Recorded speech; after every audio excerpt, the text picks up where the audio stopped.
দিদি, তো তুই কেন? আমার গানের মাস্টারের সঙ্গে তোর বিয়ে, আর আমায় আগে জানাসনি? জানলে কি করতিস? ঘটকালিটা আমি করতাম। অনেক আগে তোদের বিয়েটা হয়ে যেত। খুব পাকা পাকা কথা হয়েছে না? এ কি? এটা কি? ঠাম্মার হারটা নিয়ে এলি কেন? তোমার জন্য। আমার জন্য? এটা তো আমি তোকে দিয়েছিলাম। তখন তো তুমি বিয়ে করতে রাজি হওনি। তাছাড়া এই হারের সত্যিকারের দাবি তো বাড়ির বড় সন্তান। ঠাম্মা বলছিল না নেবে না দিদি? কিন্তু মিলি, এই হারটা তো তোর খুব পছন্দ ছিল রে।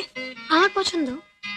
আমার দিদির জন্য এই সামান্য হার তো দূরের কথা, জীবনের সবচেয়ে বেশি যা পছন্দ তাও আস্তে আস্তে দিতে পারি।